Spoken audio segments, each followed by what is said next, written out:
Bonjour à tous, aujourd'hui nous sommes le 19 septembre 2021. Je fais cette vidéo pour revenir sur l'actualité au Mali. Voilà. Au Mali, là on est dans ce que j'appelle la chronique de la fin de la France-Afrique. Tout naturellement. Et grâce à la junte militaire, grâce au président Koïta, il assure au maximum. Très très courageux. Et puis très discret, il assure. Franchement, là, pour l'instant, c'est mention très très bien. Vous voyez, donc je reviens sur l'actualité malienne. Pourquoi? Mais parce que la France est dans une démarche de retenez-moi, sinon je m'en vais et tout, alors que moi je dis simplement dans mon analyse, comme d'habitude, je me présente sur le net. Mon surnom c'est Djoubian. Et puis je me définis comme étant accessoirement un spécialiste de la France. Bon, au fond, je dis que la France, en fait, elle me fait penser à, quand vous regardez les documents animaliers, vous avez les animaux, les plus forts, là, quand ils s'installent, eh ben, tout de suite, les plus faibles, ils font allégeance. Et donc, je dis que la France, quand il s'agit de, comment dire, avoir affaire aux Africains, elle bombe le torse. Parce que les Africains sont démunis, tout naturellement. En tout cas, je parle sur le plan militaire. En revanche, quand elle a affaire à des grandes puissances, notamment les Russes, hein, la Russie, eh ben, elle fait allégeance. Et elle s'aplatit là. Je dis, franchement, quand je vois l'attitude de Jean-Yves Le Drian, le ministre de la Défense, et puis, ou la ministre de l'Affaires, enfin, anciennement ministre de la Défense, sur Hollande, et maintenant il est ministre des Affaires étrangères, depuis que, comment dire, Macron est président de la France. Hein. La France, c'est une république bananière. Donc je dis, bienvenue aussi en République démocratique de France. Soyons d'accord. Bon. Donc que dis-je? Je vais faire une petite lecture de quelques notes là que j'ai prises avant de faire mon commentaire habituel, comme vous savez. Donc, signature d'un accord entre l'État malien, hein, voilà, il prévoit de signer là, hein, ça va se faire, ou ça a déjà fait, mais en tout cas, c'est prévu là, très, très, très prochainement. Et une société privée russe, hein, pour la lutte contre le djihadisme, et puis, donc, à partir de là, la France menace de se retirer du Mali, si les mercenaires, hein, comme elle les qualifie, les mercenaires russes, du groupe privé Wagner, hein, ils se déploient au Mali. Vous voyez, si la signature est effective, la France menace de partir, alors que ça fait très longtemps que le peuple malien, hein, demande le départ de l'armée française. Et puis même Macron lui-même il a fait une déclaration il y a quelques mois disant que voilà, nous avons décidé de partir, mais on va rester. Donc, alors je dis, c'est comment dire, les dirigeants français, hein, l'oligarchie française, ils sont pas dignes de confiance. Voilà, hein, ils sont pas dignes de confiance. Et dire ça, bon, ceux qui ont compris, tant mieux, ceux qui n'ont pas compris, ben faites des efforts. Mais en tout cas, c'est pourtant pas difficile parce que là, il faut se fier aussi aux faits. Hein. Parce qu'ils disent tout et son contraire. Et puis, même pas en l'espace de 10 ans, 15 ans, non. Ils disent tout et son contraire 4 semaines après ou même une semaine après. Voilà. C'est vraiment un sport chez eux, favori. Donc, on explique que ce sont des paramilitaires, en fait, hein, ces personnes-là du groupe Wagner, ces Russes-là qui vont venir pour aider le peuple malien à se débarrasser de ces pseudo-djihadistes. Enfin, on nous fait croire depuis, alors que la meuf française est déployée depuis 2012-2013. Il faut s'en souvenir. Et normalement, ils sont partis pour libérer, ils étaient venus pour libérer le Mali de l'agression de ces personnes-là. Alors, rien. Quand on fait le bilan, c'est zéro. Il y a beaucoup plus de morts du côté malien que ailleurs. Donc c'est là où ça pose problème. Et comme j'ai dit d'habitude, je dis moi, dès lors qu'il y a mort d'homme, terminus, tout le monde descend. Voilà, il y a plus on ne rigole plus là. Ça c'est mon point de vue, hein. C'est ma conception philosophique. Donc il faut rappeler que la France compte encore plus de 5000 soldats au Sahel. 5000. Et là j'ai dit, ils viennent là-bas pour prendre en otage le peuple africain. C'est tout. Hein. Ils n'ont pas à y être. Voilà. Et puis d'ailleurs, le peuple malien manifeste, la jeunesse malienne manifeste depuis des semaines, depuis des mois, que dis-je, hein, pour ne pas dire depuis des années, pour demander le départ de l'armée française. À un moment donné, ils seront obligés d'y aller. Et d'ailleurs, j'aime bien la sœur Amina Fofana là-bas.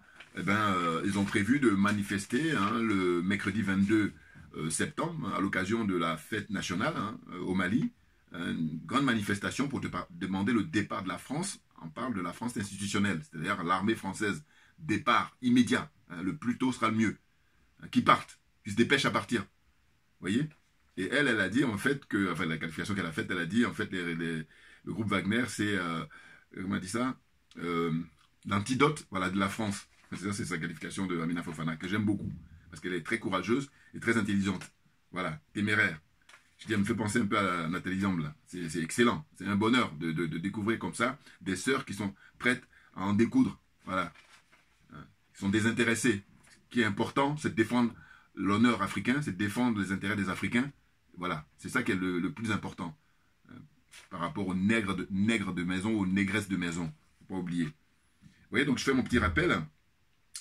Donc ce rendez-vous est prévu donc le mercredi 22.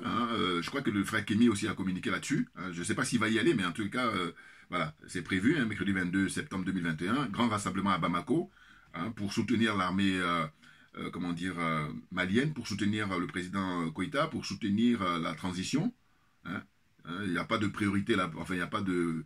On ne doit pas se presser là pour les élections, parce que il y a déjà eu l'expérience des élections et à chaque fois on tourne en rond. Et d'ailleurs c'est au bénéfice de la France. Donc c'est plus souvent ça.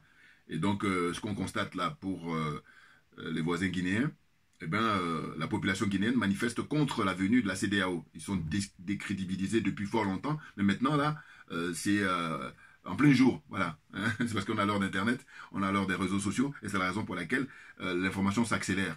Puis ça permet aussi de comprendre facilement les choses. En tout cas pour ceux qui veulent bien. Parce que ceux qui sont de mauvaise foi, ça c'est leur problème. Et moi je dis souvent, j'ai pas le temps. Je n'ai pas le temps pour ceux qui sont de mauvaise foi. Voilà. On avance. Donc, il faut faire un rappel historique. Voyez-vous? Donc, bon, Amina Fofana, évidemment, avec beaucoup d'autres frères et sœurs panafricains, on est d'accord. Ben le cerveau, enfin, en tout cas, il y a des gens très très connus là-bas. Donc, respect. Voilà. Et je fais un petit rappel historique, parce que là, aujourd'hui, le constat qu'on fait, c'est que beaucoup de gens ne savent pas. Ils pensent que c'est aujourd'hui que la Russie est en contact avec les pays africains. Alors que non. J'ai pris quelques notes là. Voyez-vous? Et puis, de dire quoi? De dire que, en fait, la Russie, à l'époque, c'était l'Union soviétique, URSS, voilà. Union des républiques socialistes soviétiques. Voilà, c'était ça, la dénomination à l'époque. Et bien, ils ont signé, à l'époque, figurez-vous, ils ont signé des traités de coopération avec 37 pays africains. Vous vous rendez compte? 37 pays africains, alors que l'Afrique compte, je crois, aujourd'hui, en 2021, 54 ou 55 pays d'avant. C'est genre 54, c'est ce qui revient souvent, mais des fois on nous dit aussi 55. Bon, on va dire, on va convenir de 54, voilà. Donc, 54 pays, il y a 37 qui ont signé des accords de coopération avec les soviétiques. Vous vous rendez compte? Donc, rappel historique, on va prendre par date chronologique. Le premier pays à avoir signé avec la Russie, c'est l'Égypte du grand Nasser, le grand panafricain égyptien, le président égyptien, très grand homme, total respect. Lui aussi fait partie des pères de l'indépendance naturellement. Vous voyez? Donc il était le premier à avoir signé avec les Russes, et ça c'était en 1957, et il a été suivi par la Tunisie. Voilà, ils sont signés avec les Russes, déjà en 1957. Ensuite, en 1958, c'est le Maroc. 1958, c'est le Maroc. Et le Ghana, l'Éthiopie et la Guinée, qu'on a écrit de Ahmed Sékou Touré, c'est en 1959. 1959, ces trois pays-là, Ghana, l'Éthiopie et la Guinée, qu'on a écrit de Ahmed Sékou Touré. C'est à l'époque, je crois que c'est, je vais le dire, quelques mois après, quand il a dit non à De Gaulle. C'est le seul qui a les couilles, qui avait les couilles, donc on conjugue ça au passé. Vous voyez? Parmi toute la zone francophone là, je ramène toujours, voilà, même si c'est sur mon t-shirt, zone des aliénés, zone des complexés, zone des corrompus. Voilà, ils sont rien d'autre. Voilà. Il faut dire les choses, il faut appeler un chat un chat. Donc ils sont corrompus, il faut les appeler des corrompus. Ils sont aliénés, il faut les appeler des aliénés. Ils sont complexés, il faut les appeler des complexés. Comme ça, on va pouvoir avancer. Voilà. Ensuite, ça donne quoi? Ben, ça donne, il y a eu des pays comme le Mali, de Modibo Keïta, ils sont venus après, et puis le Bénin, avec Mathieu Kerekou, naturellement. Mais il ne faut pas oublier l'Angola en 1976. Il ne faut pas oublier le Mozambique en 1977. Et il ne faut pas oublier l'Éthiopie en 1978. Et puis l'Éthiopie même aussi encore plus ancien, les liens avec les Russes. Et puis le Congo en 1981. Voyez-vous? Et puis aussi, je crois qu'à l'époque de Patrice Lumumba, évidemment, il y avait des liens très forts, à tel point que, figurez-vous, et ça, c'est quelque chose pour moi, je me dis, mais quand on voit que depuis les années 60, les Russes ont inauguré une université là-bas, en Russie, qui porte le nom de Patrice Lumumba, mais j'ai dit, dites-moi, dans les pays comme la France en premier, quelle université ici porte le nom d'un grand leader africain? Vous voyez? Donc, en fait, ce que je dis toujours souvent, j'ai dit, mais où il n'y a pas de discussion possible aujourd'hui au XXIe siècle, c'est qu'on a tellement de preuves, on a assez de recul, c'est de dire que la France passe son temps à profiter des Africains depuis des siècles et elle donne rien en retour parce qu'elle les méprise, parce qu'elle veut que toi, en tant que noir africain, toi, en tant que négro, tu restes esclave jusqu'à la fin de tes jours. Je suis trop à l'aise de dire ça parce que j'ai dit on a suffisamment d'éléments. Les complexés, les aliénés, les corrompus, là, sont eux qui veulent dire le contraire. Mais bon, j'ai pas le temps. Hein. J'ai pas le temps. J'ai le temps pour ceux qui sont de bonne foi. Voilà, c'est ce que je dis. Donc, pour avancer, on fait le rappel pour dire que finalement, les Russes, hein, les Russes, ils ont beaucoup aidé hein, dans tous les niveaux. Au niveau militaire d'abord, mais au niveau économique aussi, et puis culturel. Hein. Et donc, ils ont ouvert là-bas l'université Patrice Lumumba, qui est une très grande université. Hein, c'est pas une petite école, machin, non, non. Pas comme les Français, quand ils veulent donner un truc, ils te donnent un petit square, là, ou une voie sans issue. Hein. N'importe quoi, le mépris qu'ils ont. Et donc, je dis, c'est un paradoxe. La France est le pays qui profite le plus de l'Afrique, et paradoxalement, c'est le pays qui méprise plus l'Afrique. Donc, allez comprendre. C'est incroyable. Bon, donc, j'ai fait ce petit rappel historique. Hein, il faut aussi rappeler que les Russes, évidemment, au moment où les autres ils parlaient colonisation, maintien de la colonie et tout, eux, ils ont aidé dans les années 50-60, surtout 60, les pays africains pour la décolonisation. Hein, ce qu'ils ont appelé les luttes de libération. Hein, c'est clair, c'est clair. Donc là, j'ai énuméré tout à l'heure les différentes dates. Et pour avancer, au niveau de mon analyse, eh ben, il ne faut pas oublier l'Algérie. L'Algérie, même au jour d'aujourd'hui, bénéficie de l'aide militaire des Russes. Vous voyez? L'Algérie. Donc voilà, c'est clair. Maintenant, comme d'hab, je fais mon analyse. Écoutez, que dit M. Macron et M. Jean-Yves Le Drian, ministre des Affaires étrangères, ou la ministre des Affaires... j'ai failli dire louche. Enfin bon, ils disent on va partir parce que si jamais la junte au pouvoir signe l'accord avec la société privée russe là, qui est chargée de venir faire le ménage et d'assurer même eux-mêmes leur propre sécurité. D'ailleurs, je pense qu'ils sont en train de prendre l'exemple sur le président Touadéra de la République centrafricaine, qui est un très grand monsieur, qui définitivement est rentré dans l'histoire. Hein. Voilà. On va même pas attendre. Là, avec ce qu'il a fait là, c'est-à-dire il est maintenant dans son deuxième mandat, hein, le fait qu'il ait eu le nez fin pour signer avec les Russes et prendre ça au sérieux, c'est extraordinaire. Il fait une démonstration, mais vraiment remarquable. Donc lui, il rentre dans l'histoire là, tranquille, par la très très grande porte. Vous voyez? Et en plus, il revient de loin. Parce qu'avant lui, il y avait des Bokassa, les corrompus, là, les aliénés, les complexés. Bokassa, à l'époque, il considérait De Gaulle comme son père. Bon, et puis il n'est pas le seul. Parce que, enfin bon, ils sont tous complexés, ils sont tous aliénés. Enfin, quand je dis tous, je veux dire qu'ils se reconnaissent. Ils s'opposent hein, au père de l'indépendance. Ils s'opposent aux panafricains. Voilà, c'est ça, la réalité. Donc, moi, mon analyse, on y vient, c'est de dire quoi? C'est de dire que, aujourd'hui, les dirigeants français disent oui, mais, comment dire, la société Wagner, en fait, c'est la Russie, l'État russe qui se cache derrière ça. Mais, de quoi parle-t-on? Soyons sérieux, ce que je dis souvent. Ben oui, parce que compte tenu de l'enjeu, il faut être sérieux pour discuter là. La France dispose de ce qu'on appelle la Légion étrangère. Mais la Légion étrangère, elle c'est, comment dire, là, moi je dis, je les mets dans la même disposition que Wagner, naturellement. Puisque en France, il y a le ministère de la Défense avec l'armée régulière, voilà, l'armée française. Voilà. Vous voyez? Et à côté de ça, depuis très longtemps, la France a créé la Légion étrangère. Et à l'intérieur de ça, la Légion étrangère, il y a toutes les nationalités. Mais quand ils se battent pour le drapeau français. Mais la Légion étrangère, qu'est-ce que c'est? Ce sont des barbouzes. C'est clair. Donc, ils n'ont pas de leçon à donner aux Russes. Et d'ailleurs, ce que vous avez constaté dans les médias français, que ce soit TV5, que ce soit RFI ou France 24, eh bien, toutes les critiques qu'ils apportent, en fait, d'une certaine façon, quand vous réfléchissez 2 secondes, je ne dis même pas 1 minute, je dis 2 secondes, vous voyez que, finalement, toutes les critiques, mais c'est ce que fait la France depuis toujours.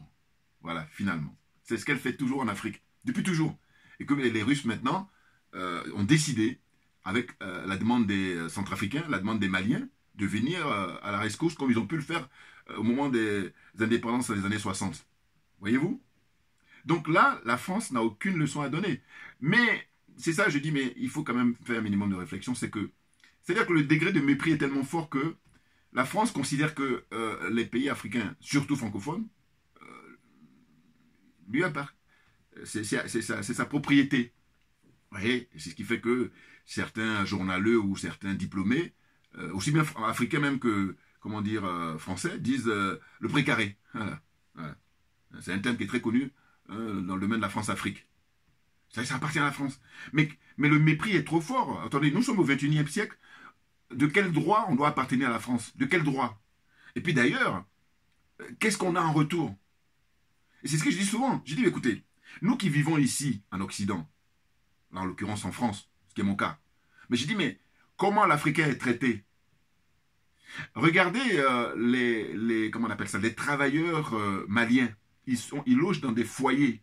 Et si vous, je veux dire, c'est pas manque de moyens, mais j'ai pensé un jour à le faire, ça. C'est-à-dire aller avec mon iPhone, là, enfin mon téléphone, pour aller filmer. Mais c'est pas évident, parce que voilà, il y a aussi une espèce de pudeur. C'est ça qui me retient depuis fort longtemps, d'ailleurs. Mais je tiens à le préciser. D'ailleurs, vous pouvez retrouver, vous tapez sur YouTube, foyer malien en France. Voilà, vous allez le retrouver. Donc, foyer malien, surtout, principalement, et puis un peu foyer sénégalais, tout comme ça.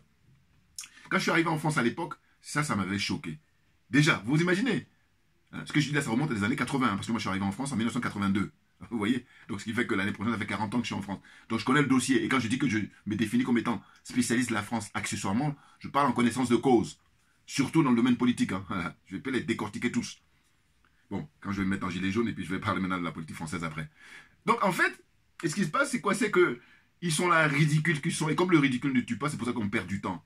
Parce qu'en réalité, la Légion étrangère française, mais ces opérations, c'est des opérations qui sont, comment dire, paramilitaires, enfin, en tout cas qui accompagnent l'armée française. Et donc là, maintenant, on a compris, comme on dit en Afrique, on a ouvert les yeux. Parce que la France, qu'est-ce qu'elle fait? Elle a corrompu tout le monde. L'Union africaine en premier, elle a corrompu la CEDEAO. Tout le monde est corrompu. Voilà. C'est pour ça qu'on en est là. S'ils n'étaient pas corrompus, ils allaient faire leur boulot. Parce qu'au départ, leur boulot, c'est de défendre les intérêts des Africains. L'Union africaine d'abord, et ensuite la CEDEAO. Mais ils sont tous corrompus. Voyez-vous? N'importe quoi. La jeunesse, comment dire, guinéenne, là, sortie pour, comment dire, les insulter, tout ça, les invectiver, et puis dire, dégagez, vous n'avez pas à venir ici, on sait pour qui vous roulez. Et ça fait plaisir, évidemment, de voir ça. Mais oui, c'est la prise de conscience qui est en train d'être, comment dire, avérée. Qui se réalise, là. C'est concret, là, les manifestations. Et là, le mercredi 22 septembre, ça va être la grosse fête pour dire au revoir à la France. Voilà. L'armée française dégagée. Et puis dépêchez-vous, parce qu'on a perdu assez de temps. Voyez-vous? Donc, là, moi, je ne peux pas parler de fête de l'indépendance du Mali. Je parle plutôt de, comment dire, processus. Voilà, c'est ça, c'est un processus de libération en vue d'obtenir l'indépendance et la souveraineté. Voilà. Parce que, pour l'instant, c'est pas la zone CFA, là. Personne n'est indépendant. Personne. Parce qu'il y a un minimum. Pour dire que tu es indépendant, encore faut-il qu'il n'y ait pas d'armée étrangère sur ton sol. C'est-à-dire que tu es ta propre armée. Premier. Deuxième point, c'est ta monnaie. Donc, tous ces pays-là, les 15 là, y compris les Comores, eh bien, c'est un abus de langage. Et puis des escroqueries morales. Puis ils se font plaisir. Mais bon, heureusement qu'on n'est pas idiot de continuer. Enfin, il y a certains qui continuent toujours à croire, ça c'est leur problème. Dans tous les cas, il y a plusieurs éléments, mais les plus importants là, c'est le fait qu'une armée étrangère surveille ton pays. Et sur ton sol, ça remet en cause ton indépendance et ta souveraineté, c'est clair. Et puis maintenant, la monnaie,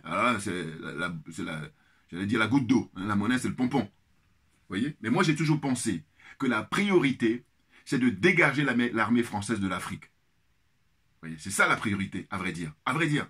Parce que je dis, l'armée française, je prends toujours l'exemple, je dis, mais voyez-vous, maintenant il y a un peu moins de braquage pour les, comment on appelle ça, les banques. Mais à l'époque, quand il y avait des braquages, mais les mecs, ils venaient pas avec des bouquets de fleurs. On est d'accord, ils venaient avec l'arme lourde. Et pourquoi? Mais pour impressionner la personne, et si la personne veut résister, elle les neutralise. Et si elle ne veut pas résister, bon, mais comme elle a peur, elle tient à sa vie, elle donne tout ce qu'elle a. Voyez-vous? Et bien l'armée française, en Afrique, c'est ça. Et c'est pour ça que je dis l'armée française, c'est elle qui soutient le CFA. Alors que si l'armée française est amenée à partir, à disparaître de l'Afrique, eh bien, vous allez voir que le CFA va suivre. On ne va même pas lui demander. Il va suivre. Donc, pour moi, c'est du bon sens. Vous voyez? Et je dis toujours, ce qui m'aide beaucoup, c'est l'honnêteté intellectuelle et mon bon sens. Et non pas ces diplômés-là qui font ce que j'appelle, il faut que je rappelle, ça fait longtemps que je n'ai pas rappelé ça, les diplômés africains, hein, ils font ce que j'appelle un usage caricatural de leur savoir et de leur connaissance. Voilà, Dixit moi-même. Ah oui, non, mais passons, on fait concours d'intellect là. Hein. Ils font un usage caricatural de leur savoir et de leur connaissance. Voilà, c'est comme ça que je qualifie les diplômés africains là. Parce que longtemps, je leur disais, je suis intellectuel, mais il y a un frère qui m'a fait un rappel, mais il a tellement raison. Il dit non, dis pas que c'est sorte ils ne sont pas intellectuels du tout. Ils sont diplômés, ça c'est sûr, certes. Mais par contre, ils ne sont pas intellectuels. Parce qu'un intellectuel, il a une vocation à éclairer le peuple. Eux, ce qui les intéresse, c'est nourrir leur pensée, nourrir leur estomac, nourrir... Hein, voilà, il ajoute tout petit. Hein, au ras les pâquerettes. Ils sont trop légers. Il la ramène, mais il n'y a rien, que dalle. Attendez, je dis toujours, mais quand on connaît l'histoire du peuple africain, mais quand vous avez un minimum de pouvoir, mais utilisez-le pour sortir le peuple de la situation dans laquelle il est, situation de misère, hein, situation de dépendance vis-à-vis de la France. Ça n'a pas de sens au XXIe siècle. Vous voulez continuer avec ça? Et là, je fais une petite parenthèse. Je ferai un autre jour sur la vie politique ivoirienne, sachant que j'en ai fait plein là pour la Côte d'Ivoire. Mais en tout cas, j'ai regardé là hier, par exemple, sur le plateau d'une émission là sur la chaîne qui parle politique, et puis ils avaient comme invité Lobognon. Lobognon, c'est un des proches de Guillaume Soro, même très proche. Et bien lui, il a été en prison pendant 18 mois, il vient de sortir, et puis je l'ai écouté là. Parce que, en fait, c'est un monsieur que je connaissais comme ça, sans plus, hein. Mais je ne l'avais jamais écouté. Et quand c'est comme je suis curieux pour voir qu'est-ce qu'il dit. Et puis quand je l'ai écouté, j'ai dit, mais voilà. En fait, ils sont plus vieux que les vieux dont ils parlent. Mais oui, parce que eux, quand tu écoutes leur discours, c'est dire, oui, nous aimerions bien renouveler ils disent que la vie politique ivoirienne, parce que les vieux, c'est-à-dire les trois vieux, hein, c'est monsieur Konambédié d'abord, ensuite monsieur Ouattara, et puis monsieur Gbagbo, voilà. Or, il se trouve que quand j'écoute monsieur Lobognon, d'abord, il fait beaucoup de langue de bois, voilà, alors que je dis, quand tu te fais jeune, pas de langue de bois. Oui, parce qu'il faut qu'on aille à l'essentiel, là. Il faut dire les choses telles qu'elles sont pour pouvoir avancer aujourd'hui au XXIe siècle. Or, ces gens-là, l'observation que je fais, hein, c'est que je dis, ils sont beaucoup plus vieux que Bédié, Ouattara et, monsieur Gbagbo. Parce que dans leur fonctionnement, ils rêvent simplement de prendre le fauteuil et faire pareil. Si ce n'est pire. Et donc, quel est l'intérêt? Voyez-vous? Et je répète toujours, je dis en Côte d'Ivoire, il y a très peu de personnes qui militent. Il y en a, hein, mais il n'y en a pas beaucoup, malheureusement. C'est pour ça qu'on en a là, d'ailleurs. Et d'ailleurs, ce qu'il faut bien comprendre, c'est que nous sommes dans le pays du Houphouët-Boigny. Et le Houphouët-Boigny est le père de la France-Afrique. C'est pour ça qu'on a beaucoup plus de mal. Alors que moi, je rêvais depuis toujours à dire que la France-Afrique, symboliquement, devait mourir en Côte d'Ivoire. Or, la France-Afrique va mourir là, en République centrafricaine. Elle est en train de mourir, elle est en train d'agoniser. Et puis le Mali, n'en parlons pas. Vous voyez, c'est de ça dont il s'agit. Mais toujours est-il que nous, les panafricains, on ne va pas bouder notre plaisir. On ne va pas bouder notre joie. C'est clair, parce que nous militons depuis des années, c'est pour que tous les pays africains puissent sortir de cette servitude volontaire. Vous voyez? C'est incroyable. Il faut vivre avec son temps. Il est temps que les Africains puissent profiter de leur richesse. Et dire ça, même, c'est banal. Voilà. Pourquoi? Parce que les Américains profitent de leur richesse, les Français profitent de leur richesse, les Espagnols profitent de leur richesse, les Chinois, les Japonais, les Coréens, tout le monde profite de ces richesses, sauf les Africains.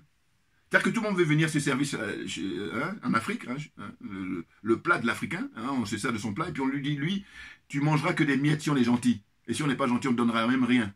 Et ça donne quoi? Mais ça donne la jeunesse africaine qui va en Méditerranée pour faire ce que j'appelle un suicide collectif. C'est ça qui doit nous réveiller. Et c'est ça qui doit faire que nous soyons déterminés et qu'on ne perd plus de temps. Parce que comme je dis souvent, on a assez de recul, on a suffisamment d'éléments. Donc à partir du moment où on a suffisamment d'éléments, plus de temps à perdre. Vous voyez? Donc tous ces escrocs-là, il faut les mettre de côté et dire que, écoutez, vous voulez faire du réchauffé, on a compris. Voilà. Donc c'est pour ça que ça me fait rire, là. Toute cette génération-là. Lobognon, il y a qui encore? Le métis, là, qui est du PDCI. Parce que, bon, cette fois je vais vite, j'oublie les noms. Vous voyez ce que je veux dire? Vous l'avez trouvé facilement. C'est un des leaders, là, qui est la nouvelle génération. Je parle même pas de Kakabé. Bon, je sais pas si... Kakabé me fait rire, parce que je me dis, ce mec a rêvé toute son enfance pour être ministre. Mais tu es ministre de la réconciliation, mais quand est-ce que tu vas commencer à bosser? Quand? Enfin, bon, bref. Je reviendrai parce que j'ai prévu de rendre un hommage, en tout cas parler de la disparition du premier ministre, comment il s'appelle, Premier ministre qui était le président de la commission de réconciliation, là, il a fait un très très bon rapport parce que j'ai pris connaissance et j'ai dit mais c'est extraordinaire. Donc j'ai prévu de faire une vidéo là-dessus. Comment il s'appelle? Ah, j'oublie son nom. Voilà. Excusez-moi, mais c'est vrai que bon, parce que je parle en live comme ça. Bon, je reviens de toute façon là-dessus, c'est prévu. Hein. Il vient de disparaître là, il est mort tout récemment là. Voilà. Vous voyez? Donc pour terminer cette vidéo d'aujourd'hui, c'était pour rendre hommage évidemment au président Goïta parce qu'il est très courageux et puis il parle pas beaucoup, c'est très très bien. Hein. Et il est au travail, voilà, c'est ça. Et comme je dis souvent, Claudiciard, on ne parle pas la bouche pleine. Voilà, ferme-la. Tous les nègres de maison, ce sont les présidents de la zone CFA, là, la zone des aliénés, des complexés, des corrompus. Voilà, ce sont des nègres de maison. Et puis, vous autres aussi. Parce que je dis, le nègre de maison, il s'oppose au nègre qui prend des risques. Voilà. Dès lors que tu ne prends pas de risques, tu es un nègre de maison. Enfin, quand je dis prendre des risques, c'est dans le sens où on se bat pour la dignité africaine. On se bat pour libérer le peuple africain. Voilà. Et ça, on prend des risques énormes, Dieu seul le sait. Alors que vous autres, vous êtes là à vouloir, comment dire, servir le maître, et puis, par moment, dire, bon, je suis avec le... Non, non, non, non, non. L'enjeu est trop important. Donc, on choisit. Voilà. Soit tu es avec le peuple, et dans ce cas-là, tu te bats réellement, et non pas... D'ailleurs, Claudie, à l'époque, il a accepté d'être ministre de Sarkozy. Enfin, bon, bref, je fais ma parenthèse. Mais lui, il a fait l'erreur de dire que oui, il ne faut plus dire nègre de maison. Donc, j'ai fait une vidéo spéciale, donc vous pouvez regarder là, dans mes vidéos passées. Voilà. Ça m'énerve parce que je dis, mais ferme-la. C'est fatigant. Vous voulez jouer sur les deux terrains. Les Assalfo, Tiken Jafakoli, Alpha Blondy. Mais putain, mais je dis ces gens-là, excusez-moi. Non, mais c'est énervant parce que je dis, eux, c'est la branche culturelle de la France-Afrique. Et non, nous luttons contre la France-Afrique. Et j'allais dire, sans pitié. Mais oui, parce que la France-Afrique fait beaucoup trop de dégâts depuis des décennies en Afrique en général et en Afrique francophone en particulier. Vous voyez? Donc là, les dirigeants maliens, ben, ils vont libérer l'Afrique d'une certaine façon. Parce qu'après, il est question de, comment dire, faire tomber le franc CFA. Hein? Nous, on rêve même qu'ils coupent les liens avec la France. Voyez-vous? C'est ça. Donc, on n'est pas dans le secret des dieux, on n'est pas voilà, dans la confidence et tout, mais je sais pas, moi, prenez l'exemple du président Kagame, qui est décrié par certains et tout, alors que je dis, mais écoutez, Kagame défend les intérêts de son peuple. Et que les autres fassent pareil. Donc je reviens toujours. Je vais m'éteindre ça parce que je dis c'est une question de, comment dire, de bon sens et puis aussi d'honnêteté intellectuelle. Je dis quoi? Je dis mais écoutez, si les Congolais, avec Tshisekedi là, hein, si lui et puis tous les hommes et femmes politiques au Congo, ils étaient prêts à défendre la mémoire de Patrice Lumumba, comment dire, l'autre du Rwanda là, il n'aurait aucune chance. Même pas les Américains. Aucune personne ne pourra profiter des richesses du Congo. Mais comme la nature a horreur du vide, mais c'est ça.